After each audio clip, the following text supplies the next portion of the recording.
Fala aí, aqui é o Lucas do Responde Aí. Vamos bater um papo sobre equação polinomial?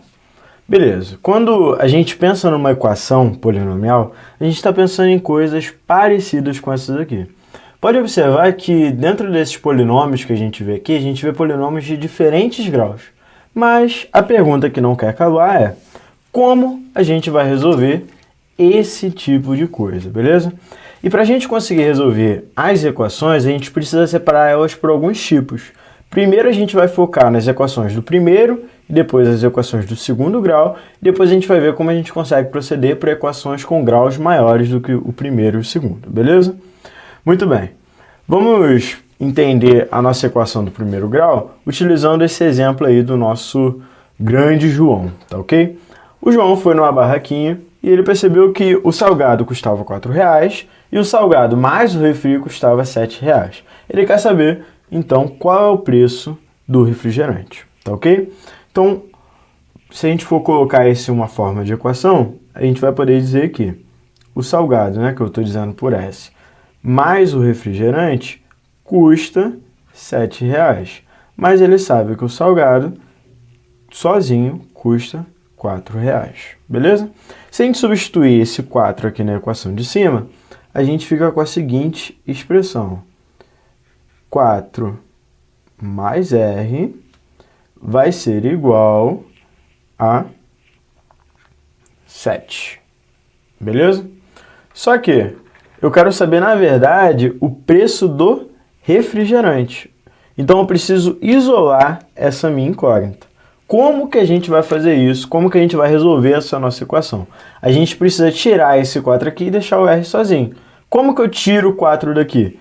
Eu subtraio 4 desse lado e subtraio 4 desse lado de cá. A gente precisa pensar que uma equação, qualquer que seja ela vai funcionar como uma balança. Então o que eu faço do lado esquerdo, eu preciso fazer do lado direito. Por isso que a gente sempre diz que a gente pode passar para o outro lado fazendo a operação inversa da que a gente estava fazendo do lado esquerdo ou do lado direito, beleza? Então, subtraindo 4 menos 4 vai dar 0, então só vai sobrar do lado de cá o R, e aqui vai ficar 7 menos 4 igual a R$3, e esse aqui vai ser o preço do refrigerante, beleza? Muito bem, então, se a gente for pensar, né, na nossa equação do primeiro grau de uma forma geral, com coeficientes quaisquer que sejam eles, a gente vai pensar no seguinte: se a gente tiver uma equação ax mais b igual a 0, com esse a e o b sendo coeficientes reais, a gente vai passar esse b para o lado de lá, vai ficar menos b, o a que estava multiplicando aqui o nosso x, a gente passa dividindo, e essa daqui vai ser a solução da nossa equação, o menos b sobre o a, beleza? Agora, e se a gente tiver um sistema de equações de primeiro grau? Ou seja, se a gente tiver mais de uma incógnita e a gente quiser saber o valor dessas duas incógnitas. Por exemplo, vamos pensar no João novamente. João voltou lá na barraquinha e ele percebeu que biscoito mais o valor do suco, o biscoito mais o suco, custa R$5. E se ele pegar o valor do biscoito e tirar o valor do suco, custa R$3. E ele quer saber se isso daí vai ser válido, se ele vai conseguir comprar cada um deles separados. E ele precisa saber o preço do biscoito e do suco de forma separada, tá ok? Então, o que ele sabe, a gente consegue escrever da seguinte forma: o biscoito mais o suco custa R$5 e o biscoito menos o suco custa R$3, beleza? Eu vou denominar essa daqui de primeira equação e essa aqui de equação 2, beleza?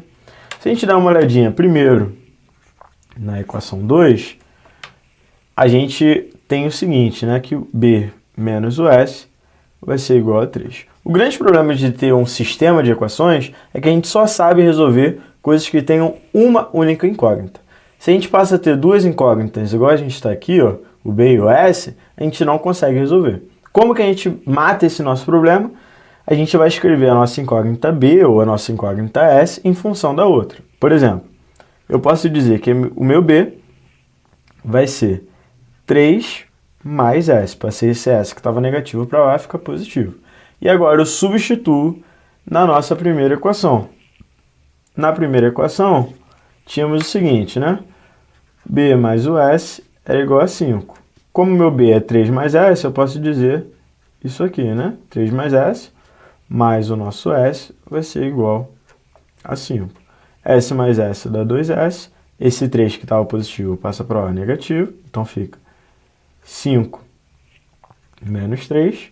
Ou seja, a gente vai ter, né, 2S sendo igual a 2.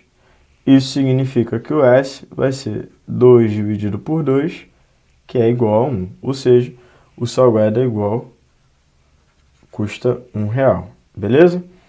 Já que eu sei que o S custa R$1, ou seja, o salgado custa R$1, então o biscoito basta substituir aqui na expressão que a gente tinha aqui em cima. O biscoito vai ser 3 mais S, ou seja, o B vai ser 3 mais 1, que é igual a R$4. Beleza? Show de bola? Então a gente consegue descobrir o valor das duas incógnitas. Show de bola? Muito bem. Equação do segundo grau. Equação do segundo grau, ela vai ser uma equação que tem como coeficiente maior, o expoente maior que a gente vai ter associado à nossa incógnita vai ser o 2, beleza? Agora, para ser uma equação de segundo grau, esse A precisa ser diferente de zero, porque se ele fosse igual a zero, a gente teria uma equação do primeiro grau, tá ok? E como que a gente vai resolver a nossa equação de segundo grau? A gente vai usar a fórmula de Bhaskara, que diz o seguinte: o x vai ser igual ao menos b, que é esse coeficiente aqui, mais ou menos a raiz de delta sobre 2a, sendo que o delta é o b ao quadrado menos 4ac. Ah, Lucas, como assim? Eu não consigo entender tão bem isso. Fica calmo, a gente vai ver um exemplo aqui para a gente pegar legal isso, tá ok? Então vamos lá. Tenho essa equação que eu coloquei aqui, x ao quadrado menos 5x mais 6 igual a 0. Tenho o valor do A, do B e do C, certo? O A vai ser igual a 1, o B vai ser igual a menos 5 e o C vai ser igual a 6. Então vamos lá, a primeira coisa que a gente vai fazer é determinar o valor do delta. Lembrando aqui o que a gente viu na nossa última folhinha, o delta vai ser o b ao quadrado menos o 4ac, ou seja, ele vai ser menos 5, que é o valor do b, ao quadrado, menos 4 vezes o 1, vezes o c, que é 6, beleza? Ou seja, o delta vai ser 25 menos 24, que vai ser igual a 1. Show de bola? Descobrimos então o valor do delta. Agora a gente pode encontrar o valor do x. O x vai ser menos b, ou seja, menos o menos 5, mais ou menos a raiz de delta, que é a raiz de 1, que a gente acabou de achar, o delta, sobre 2 vezes o a, que nesse caso aqui vai ser o 1. Então vai ser a mesma coisa que 5 mais ou menos o 1 sobre 2. Beleza? Então a gente vai ter duas respostas, tá ok? Primeiro, né?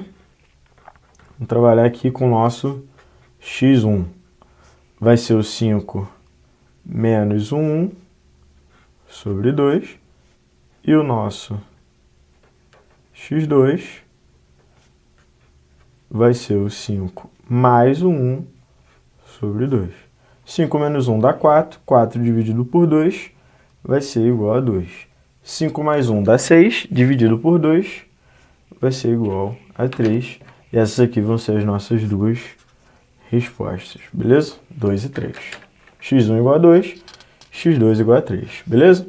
Ah, Lucas, mas o que o delta ele quer dizer pra gente, beleza? Vamos analisar direitinho aqui o que vai acontecer com as nossas respostas para uma equação de segundo grau.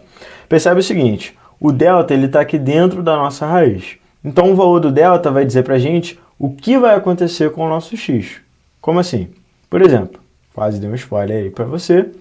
Se o nosso delta ele for maior do que zero, vamos ter duas soluções reais distintas.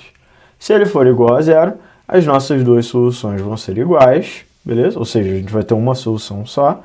E se o delta for menor do que zero, não teremos soluções reais. Justamente porque o delta ele vai estar aqui dentro da raiz. Se a nossa raiz for negativa, a gente não consegue determinar um valor real para ela. Se ele for igual a zero, vai sumir essa parte e a gente vai ter o x sendo igual ao menos b sobre 2a, beleza? E se o delta for maior do que zero, óbvio, a gente vai encontrar coisas parecidas com o que a gente encontrou naquele exemplo que eu acabei de te dar. Agora, se as nossas equações tiverem graus maiores do que o 2, a gente vai fatorar o polinômio em polinômios de graus menores. Então, por exemplo, se eu tenho esse polinômio aí, ó, x ao cubo menos 6x ao quadrado mais 11x menos 6.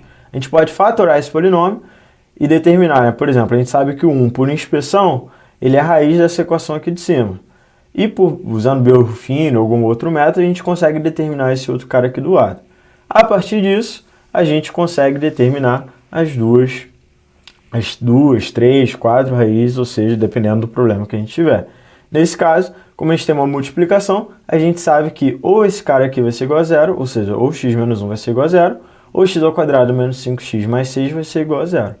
A gente sabe resolver essa equação e a gente sabe resolver essa equação. E a partir disso a gente consegue determinar a nossa solução. Beleza? Esse vídeo te ajudou? Responde aí.